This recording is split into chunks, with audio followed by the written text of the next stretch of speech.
If you are disabled in a lifetime and your brain is impaired due to that disability, it doesn't matter in this short space of time of a lifetime whether you are consciously aware of your soul self or not.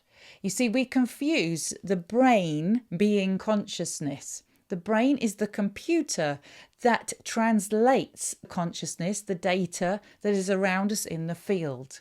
Your soul is all of that, the experiences from many lifetimes, all recorded in the energy around you.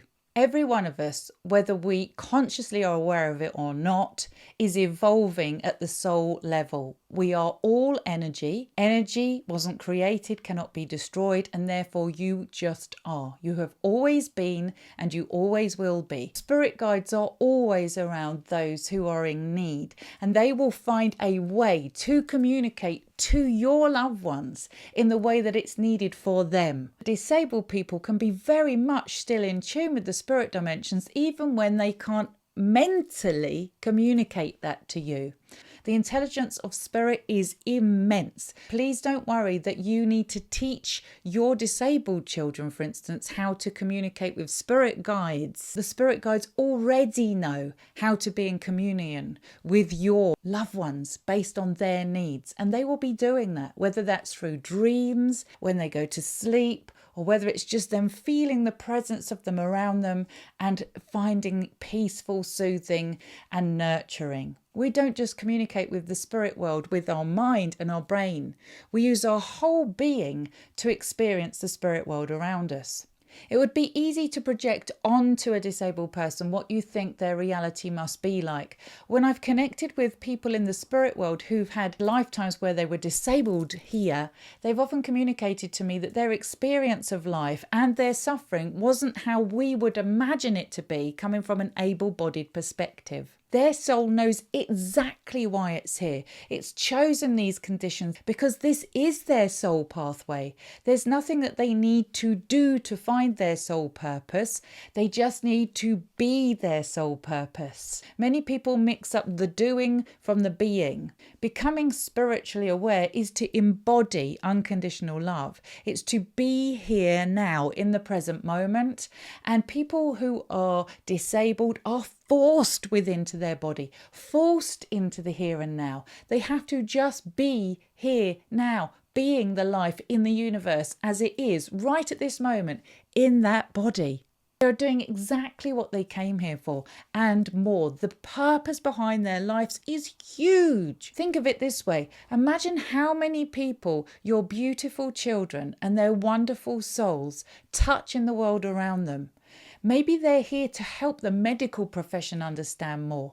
Maybe their sole purpose is to touch the lives of those able-bodied people around them and to open them up to unconditional love.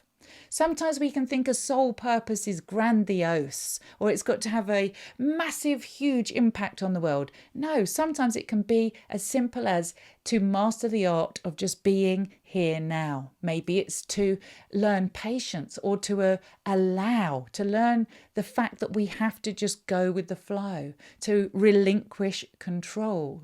It might well be in a previous lifetime, they were the ones helping people who were disabled. And in this lifetime, they're experiencing the other side of the coin. We cannot understand or know what's going on at the soul level. It's so immensely complex. I don't want you to worry as a parent that you don't know how to engage your children spiritually.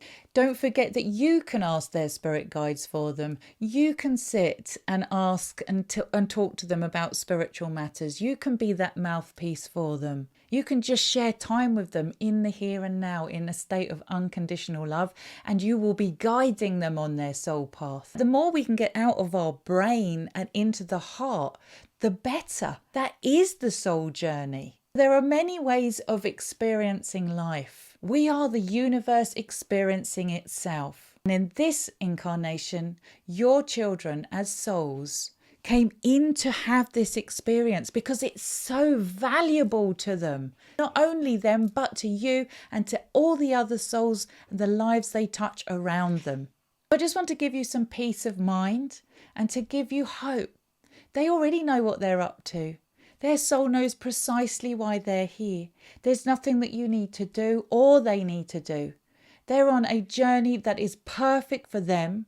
It's unfolding as it should, and as hard as that can be to understand to us in this world, because it is a world of suffering, and sometimes people seem to have a dose and more of the suffering on their plate. At the spiritual level, they are making massive gains. What I have learned is it's about balance. And when we suffer greatly in the material world, we make huge spiritual gains. We've got to look at life as much longer than this one lifetime. The souls of your children have touched lifetimes many times in this world. They've incarnated into lots of different bodies. They've had many different experiences already. This is one of a collective whole journey, the most amazing adventure of their lives. It's fruitless to judge a person's pathway or to worry about that soul pathway. Trust. They got this. Their spirit guides are around them and they know exactly what they're up to. I really hope this video is of help to you. Thank you so much for reaching out to me, and I hope it's helpful to many people who are hearing my words right now that might need to come across this message. We don't understand the half of it. There is great purpose behind everything. No experience is ever lost. Some of the most challenging are the most important.